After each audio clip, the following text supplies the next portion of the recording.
Hey, what's up, you guys? This is AJ coming to you once again from this website, and today I want to talk comics, specifically Nocterra, written by Scott Snyder with art by Tony S. Daniel and Tomio Mori. I butchered that name, I apologize. And published by Image Comics. Now I have here the first three issues. I just finished issue 3 reading it this week, so I just wanted to do a little video on what I thought about the story so far in the comic itself. Here we have issue number 1. I do apologize for the glare in advance. I'm having trouble because off the Mylar, but the artwork is fantastic. I am a fan of Tony S. Daniel's artwork, especially I really took notice of him on his work with I think Detective Comics Batman run in the New 52 when I started really getting into comics again. We have fantastic artwork, and I loved, speaking of Batman, Scott Snyder's Batman run. That was awesome. I enjoyed Dark Knight's Metal, got a little fatigued with Death Metal, but the covers are fantastic. Here's issue 1.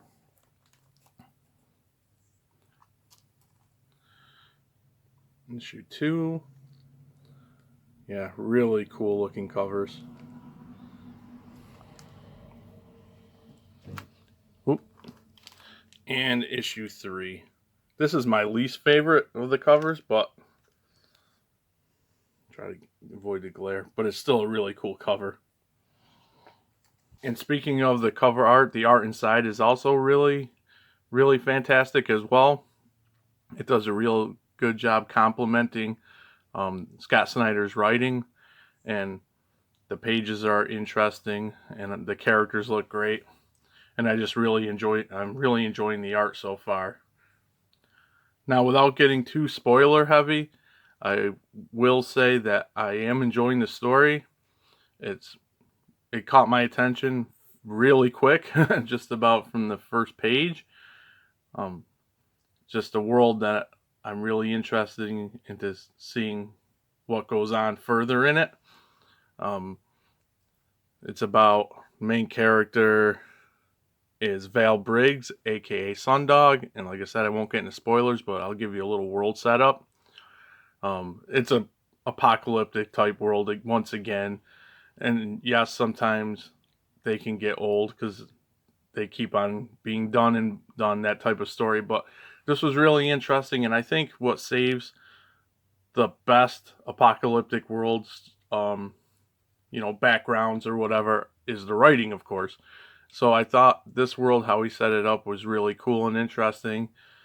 The premise is the world went dark when Val Briggs, like I said, aka Sundog, was young.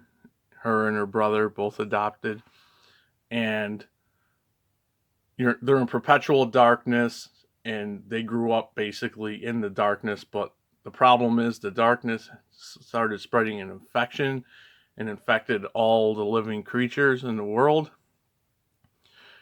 to the point where now they're crossbred and they're called shades, and those are like the baddies, the zombies, the threat. Um, and the only thing to really protect yourself against them, the main protection, is light. And of course, because of all the creatures running around, society is broken down, and the humans that are still human, trying to survive, live in outposts. And Val is what they call a ferryman, and she drives cargo from outpost to outpost, and goods, supplies, and people.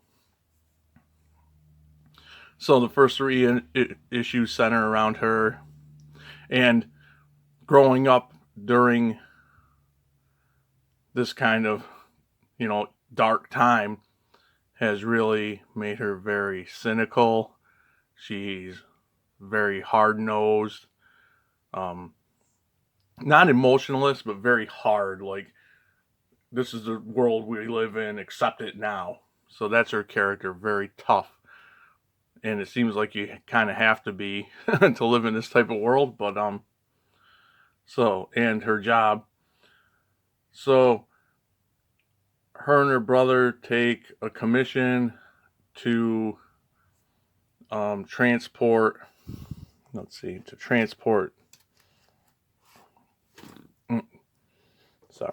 to transport this old guy and his granddaughter to a place where supposedly there's a lot of sun, and certain kinds of light can cure the disease because you get infected if you're out in the dark too long, and if you don't get under certain types of light source, you become a shade.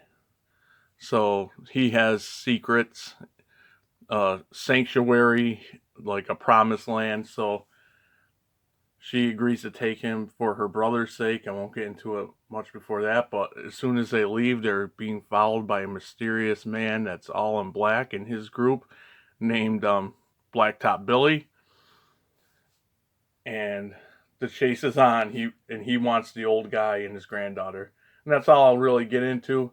It's pretty cool and really interesting, and it's just fun. Even though it's a dark world, it's just fun and interesting, and I can't wait to see where the story goes next. So yeah, I just wanted to share my thoughts on this series. I think it's really good, and as I had just said, I'm looking forward to the next issue. I'm not sure if this is a planned run, like where they already have the definite ending. I haven't looked into that yet, or if it's just going to be ongoing until they stop making them. I don't know, but I could see this. I think this would probably be better served as like a planned beginning and ending, no matter how many issues, and not try to be like 20 years we're still making Nocterra. I mean, I could be wrong, but the way it's set up, I think it's about Val's journey and the story of these two and her brother, of course, and what's up with Blacktop Billy. So before I sign off, I just want to say I've been trying to figure out how I'm going to incorporate comic books to the channel, because like this is kind of challenging because it's a new comic series, and while I want to give people my thoughts and if I recommend it or not, I also don't want to go super spoiler heavy because a lot of people don't like that. They want to be surprised, excuse me.